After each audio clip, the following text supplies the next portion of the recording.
Marcus Chen wiped down the counter of his small diner for what felt like the 1,000th time that evening. The neon sign outside flickered intermittently, casting pale blue shadows across the empty booths. It was 11 p.m. on a Tuesday in New Detroit, and the streets were as quiet as they ever got in the sprawling megacity. The bell above the door chimed, and Marcus looked up to see two small figures huddled in the doorway.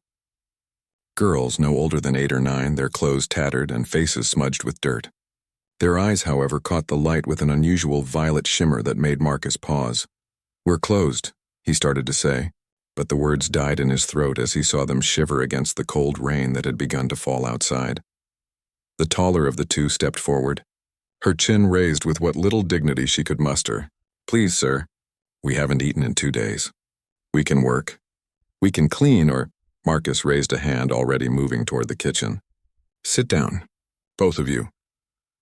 20 minutes later, the girls were devouring plates of his specialty, real beef burgers with actual potatoes, a luxury most couldn't afford in an age of synthetic proteins. Marcus watched them eat with the desperate efficiency of the truly hungry, and something in his chest tightened.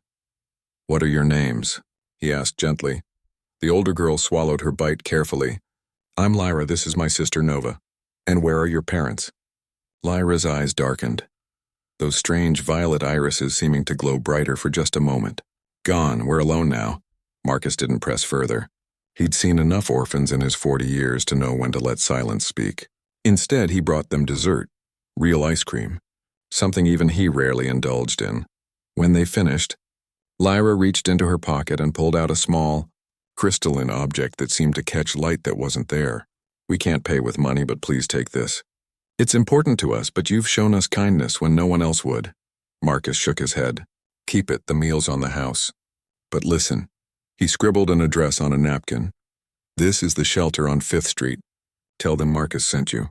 They're good people." Lyra took the napkin but pressed the crystal into his hand anyway. "Please, where we come from, a debt of kindness must be honored. Keep it safe. Someday it may help you." Before Marcus could protest, the girl slipped out into the rain, disappearing into the neon-soaked night. He looked down at the crystal in his palm. It was warm, pulsing with a faint inner light, and tucked it into his shirt pocket with a bemused shake of his head. 10 years passed like water through fingers. Marcus's diner had survived economic crashes, gang wars, and the great automation movement that had shuttered most small businesses. He was older now, grayer with a bad knee that ached in the rain. The crystal from that night sat in a small box, behind the counter. He'd never been able to bring himself to sell it or throw it away. It was a Thursday afternoon when the sky above New Detroit split open, not literally, of course, but that's what it looked like to the millions who stopped to stare upward. A massive ship, easily a kilometer long, descended through the clouds with impossible grace. Its hull was a masterwork of flowing silver and gold, studded with lights that made Earth's most advanced technology look like stone tools. The ship came to rest directly above Marcus's diner, and a beam of soft light enveloped the building. Marcus's customers scrambled for the exits as his body began to lift. But he felt no fear, only a strange sense of recognition. The light carried him upward, through the underbelly of the ship, and deposited him gently in a grand hall that seemed to be carved from living starlight. 2 women stood waiting for him. They were tall, elegant, dressed in flowing garments that seemed woven from liquid silver. Their eyes glowed with that same violet light he'd seen a decade ago, but there was no mistaking them. Lyra, Nova, the taller woman, Lyra, smiled with genuine warmth. "Hello, Marcus. We told you we would honor our debt. I don't understand. What are you?" "We are Etherborn," Nova explained, her voice carrying harmonics that seemed to resonate in his bones. "Our people travel between dimensions, observing younger species. 10 years ago, we were stranded on your world, powerless and vulnerable. We had taken human form to avoid detection, but without energy, we were as helpless as the children we appeared to be." Lyra stepped forward, taking his weathered hands in hers. "In that moment, we learned something about humanity that none of our observations had revealed.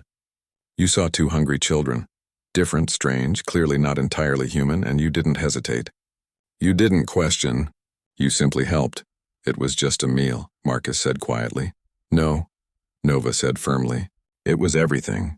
We have visited 1,000 worlds, Marcus. Do you know how many species would have helped us in that moment? Less than a dozen. Most would have called authorities or worse, tried to capture us for study. But you saw need and responded with kindness. Lyra gestured to the grand hall around them. We have spent the last decade rising through our society, telling your story, arguing for humanity's potential. Our people were ready to classify Earth as too dangerous for contact, but we changed their minds. This ship, Nova continued, is a gift, for you and through you for humanity. Full diplomatic status with the Etherborn Collective, access to technologies that will solve your energy crisis, your diseases, your resource scarcity. We're offering humanity the stars, Marcus. Marcus felt his knees weaken and a chair materialized beneath him. All because I fed you dinner? All because you showed us what humanity could be at its best, Lyra said softly. Compassion without expectation of reward. Generosity in the face of your own struggles. These are the qualities that matter in the greater universe, Marcus. Not weapons or wealth, but kindness. She pulled out a familiar crystal, twin to the one he'd kept all these years. The crystal we gave you was a beacon. It's been recording your life, your continued kindness to others, your integrity even when no one was watching. You've proven we were right to bet on humanity. Marcus looked out through the transparent walls of the ship at the Earth below, at the teeming billions who had no idea their future had just changed. And if I'd turned you away that night? The sisters exchanged glances. Then we would have found another human and another, until we found what we were looking for, Lyra admitted. But Marcus, you were the first person we encountered. The very first. That humanity's first impression on us was kindness? That means everything, Nova smiled. Welcome, Marcus Chen, to a larger universe. One where a simple act of feeding 2 hungry children changed the destiny of an entire species. Your people call stories like this humanity, Fuss, yeah. Why, we Etherborn have a different phrase. The compassion that echoes through stars.